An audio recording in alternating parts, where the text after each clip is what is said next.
예, 미래통합당 곽상도 의원입니다. 조국 교수 석박사 논문에 대한 이의 신청 기한이 다가와서 이의 신청 사유에 대해서 박사학위 논문은 제가 사유를 말씀드리고 석사학위 논문과 관련해서는 황 의원 미디어워치 대표께서 이의 신청에 대한 사유를 말씀드리도록 하겠습니다. 먼저 조국 교수 박사 논문 표절과 관련해서 이 신청 사유에 대해서 먼저 말씀드리겠습니다. 2019년 서울대 국정감사에서 조국 교수 박사 논문 표절 문제를 제보한 바 있습니다. 서울대 연구진실성위원회에서는 박사 논문과 대상 문헌을 비교 검토한 결과 연구윤리지침 11조 3호의 타인의 문장을 마치 자신의 것처럼 사용하는 행위에 해당한다고 하면서도 위반의 정도는 경미하다며 추가 조치 없이 종결한다는 회신을 하였습니다. 이번 결정은 아래에서 보는 것 같은 하자가 있어 그 내용을 유지할 수 없기 때문에 이 신청을 제기합니다. 첫째, 자가당착인 결정입니다. 연구윤리지침 제11조 연구부정행위는 고의나 연구상 중대한 과실을 의미하고 조국 교수의 논문은 연구부정행위에 해당하여 고의나 중대한 과실이 있다고 판정해놓고 스스로 위반의 정도가 경미하다며 판정을 뒤집고 있습니다. 둘째, 서울대 연구진실성위원회는 조국 박사 논문 표절 조사를 축소하였습니다. 쉽게 말해 위반 사실을 줄여주었습니다. 조국 논문 총 296페이지 중 서울대 연진위가 표절이라고 지적한 부분은 13페이지 31군데 59줄에 그치는 반면 지난 국정감사에서 언론 기사, 미디어워치 등 자료를 바탕으로 제보한 표절 부분은 총 30페이지에 걸쳐 68군데 141줄입니다. 서울대가 누락한 부분만 37군데 82줄입니다. 지금 서울대가 의원실로 통보한 게 8개 논문에 대해서 어느 페이지에 논문이 몇 군데 있다 하는 내용을 의원실에 보내왔습니다. 이걸 자료로 저희들이 확인하니까 13페이지 31군데 59줄만 지적이 된 것을 확인했습니다. 위반 정도는 경미하다라는 결론을 내리기 위해서 심사 대상을 처음부터 줄여줬습니다.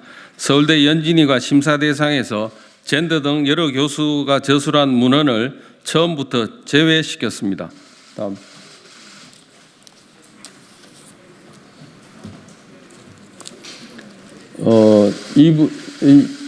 이런 부분에 대해서는 표절을 했습니다만 서울대에서 저희들한테 통보한 데는 아무런 내용이 없습니다. 그러니까 이 부분에 대해서는 제보를 했음에도 서울대 연진회에서 심사를 하지 않은 것입니다. 인용 표시 없이 8페이지에 걸쳐 24군데 45줄을 인용했습니다만 연진위에서는 표절 사실을 언급조차 하지 않았습니다. 연진위에서 심사 대상으로 보고 검토한 8개 논문 가운데서도 표절한 사례가 12군데 37줄이 더 있었습니다. 그럼에도 이 부분 역시 거론도 언급도 하지 않은 채 경미하다고 판정했습니다. 이 부분은 조국 교수의 논문의 일부 넘어가고 이렇게 조국 교수의 서울대 연진위에서는 같은 페이지에 브래들리라는 분의 논문을 이렇게 인용했다고 했습니다만 이런 내용들이 인용되어 있음에도 서울대에서는 이 부분을 간과해 줬다는 그런 의미입니다. 됐습니다. 예. 셋째, 연구진실성위원회에 포진한 특정 성향의 교수들 문제입니다. 조국 박사 논문 표절이 제기된 2013년도에는 서울대 연구진실성위원회에서 버클리대 공식 공문도 아닌 당시 교무부학장 조홍식 교수가 받은 존유 교수의 편지를 근거로 심사조차 하지 않았습니다. 존유 교수의 편지는 내용의 진실성은 차치하고 문서의 위상조차 사신이기 때문입니다. 위상조차 의심스러운데도 당시 연구진실성 위원장인 이중구 경제학과 교수는 존유 박사의 편지를 근거로 진실하지 않다면서 제보 내용에 대해서 그대로 기각해버렸습니다. 하지만 7년이 지난 현재 서울대 연진위는 조국 교수 논문에 연구 부정 행위가 있다고 번복했습니다. 이 이중구 교수는 4대강 정책감사 지시 이것 하나만으로도 문재인 대통령 잘 뽑았다는 생각이 든다. 이명박 대통령 돼서는 안 될 사람이었다는 등 특정 정치 성향의 폴리페스 행적이 드러나 있는 분입니다. 또 이번에 위반 정도가 경미하다고 결정한 2020년도 서울대 연진위원장 박정훈 교수는 조국 교수와 서울대 법대 동료 교수이자 현 정부에서 경찰위원회 위원장을 맡고 있습니다. 연진위 핵심위원이었던 윤의준 서울대 연구처장은 한국전력공과대학교 초대 총장으로 영전했습니다. 조국 교수 논문 표절 최종 판정을 앞두고 서울대 연진위 위원이 문 대통령 공약 중 하나인 한전공대 총장으로 영전한 것도 연진위의 결정 과정에 영향을 미친 것이 아닌지 의문스럽습니다. 네 번째입니다. 2013년도 존유 교수의 편지도 이번 이의 신청 때 함께 조사해 주길 바랍니다. 2013년 9월 30일 조국 교수는 존유 교수로부터 메일을 받았습니다. 이후 10월 22일 서울대 연진위는 조홍식 교무부학장에게 버클리 측으로부터 조사 결과에 대한 메일을 받으셨다고 하셔서 본 메일을 저희 위원회에 제공해 주실 수 있는지 여쭙니다고 메일을 보냈고 10월 30일 교무부학장은 받은 메일을 첨부 파일로 붙여서 연진위 측에 회신했습니다. 서울대 연진위 측은 조홍식 교무부학장이 버클리 측으로부터 메일을 받았다는 사실을 누구로부터 들었는지 또 조홍식 교수는 존유의 편지를 버클리 측으로부터 어떤 내용으로 전달받았는지에 대해 밝혀주시기 바랍니다. 이 과정에 피조사자 조국 교수의 개입이 있었는지 여부에 대해 분명히 밝혀주시기 바랍니다. 서울대 연구진실성위원회는 대한민국 최고의 대학에 걸맞도록 또 국민이 납득할 수 있도록 엄격하고 공정한 잣대로 재심사해 주길 바랍니다. 이번 이런 조국 교수의 박사학위 논문처럼 이런 표절을 어디까지 용인해 주느냐, 이것은 다른 앞으로 있을 여러 가지 논문 심사에서도 시금석이 될 수 있다고 생각합니다. 어느 정도 분량을 표절하더라도 문제가 되지 않는다 하는 이런 시금석이 될 수 있기 때문에 조국 교수의 논문에 대해서 엄격하고 훗날 더 이상 문제가 생기지 않을 정도로 엄격하고 공정한 잣대로 심사해 주실 것을 다시 한번 요청합니다. 예, 이상입니다.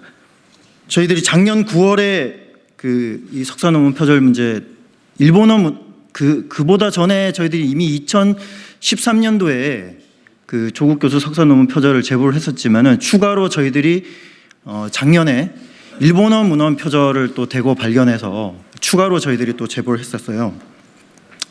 근데 이번에 1년 정도 지나서 이제 저희들 서울대에서 조사 결과를 회신을 해왔습니다. 서울대는 이제 석사 논문과 대상 문헌을 비교 검토한 결과 123군데에서 대상 문헌을 적절한 인용 표시 없이 인용한 사실을 인정할 수 있다, 이렇게 회신을 해왔습니다. 여기서 적절한 인용 표시 없이 인용한 사실, 이게 바로 표절이죠. 근데 이렇게 서울대가 회신을 하면서도 위반의 정도는 경미하다, 이런 어떻게 불필요한 내용을 덧붙였고 관련 징계에 대한 언급도 하지 않았습니다. 조국 교수 석사 논문의 본문이 한 114페이지 정도 됩니다. 근데 여기서 123군데가 표절이 됐다는 거는 이게 석사 논문이 최소한, 그러니까 논문으로서의 최소한의 외양조차 갖추지 못했다는 거를 누가 봐도 알 수 있는 상식입니다. 매 페이지마다 사실상 표절이 있었다는 건데, 아무리 이게 1990년대 초반의 논문이라고 하더라도 또 2006년 서울대 연구진실성위원회가 만들어지기 이전의 논문이라고 하더라도 백수십 군데가 표절이 된 논문을 어떻게 위반의 정도가 경미하다 이런 식으로 평가할 수 있느냐, 저도 여기에 대해서 의문을 제기할 수밖에 없고요. 당시의 어떤 연구 윤리라든지 그런 서울대 연구 수준에 대한 아무런 객관적 조사가 없었잖아요.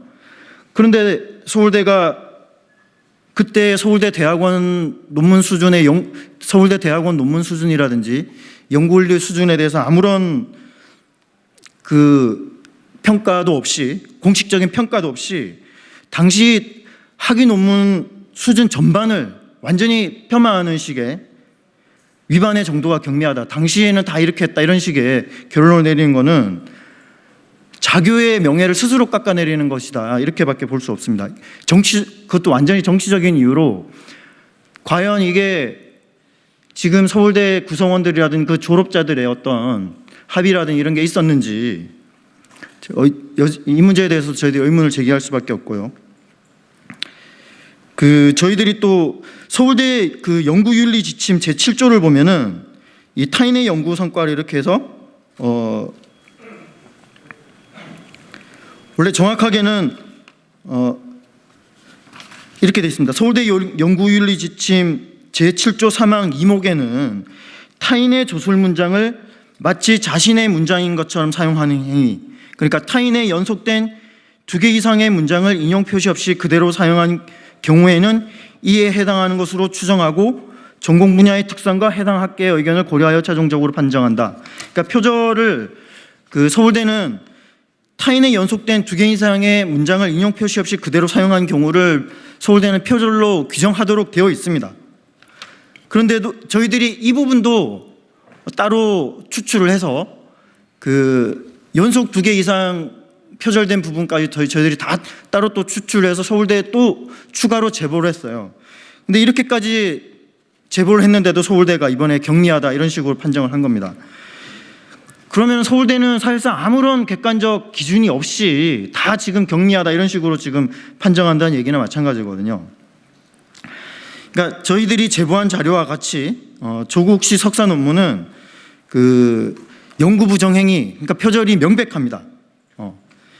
근데 이거를 가지고 연구 윤리 위반의 정도는 경미하다 이런 식으로 자꾸 주관적인 해석을 덧붙이고 징계의 논의를 하지 않는 것은 부당하다고, 불합리하다고 저희들은 생각할 수밖에 없습니다. 이에 저희들이 다시 이의 신청을 했고요. 이 이의 신청을 하는 김에 저희들이 서울대에 지금 제안을 하는 게 뭐냐면은, 지금 서울대 연구진일성위원회는 위원회 명단을 일체 외부에 공개를 하지 않고 있습니다. 누가 판정을 하는지, 누가 이 문제에 대해서 조사를 하는지에 대해서 외부에 일체 공개가 되지 않고 있습니다. 법원이나 검찰이 무슨 조사를 하고 기소를 하고 재판을 하는데 판사랑 검사 이름이 이건 적시되지 않는 거랑 같은 거거든요. 그러니까 대통령 이름밖에 없는 거예요. 그러니까 연구진일성위원회 위원장 이름만 사실상 공개돼서 이런 식으로 진행되고 있는데, 연구진일성위원회 명단이 반드시 공개가 돼야 됩니다. 누가 책임을 져서 이런 식으로 연구부정행위, 연구부적절행위 판정을 하는지에 대해서 서울대는 이제 명단을 이제 공개를 해야 하고요. 비단 이제 조국 교수 것만이 아니라 앞으로 서울대가 다 이런 식으로 해야 됩니다. 그리고 위원들 이름은 설사 그러니까 회의록에서 익명 처리를 하더라도 어떤 식으로 또 이게 논의가 되고 있는지 회의록이 공개가 됩니다. 위원들의 일단 명단이 공개돼야 되고, 위원들이 어떤 식으로 그러니까 회의록 자체에서 위원들 누가 어떤 이런 논의를 했다, 위원회 명단 그거는 익명 처리를 할 수 있는데 회의록이 공개가 돼야 돼요. 이 두 가지가 반드시 해결이 되어야 서울대 연구윤리 조사 결과에 대해서 국민들이 납득을 할 수 있을 것이다. 저는 그렇게 판단하고 있습니다. 예, 감사합니다. 예.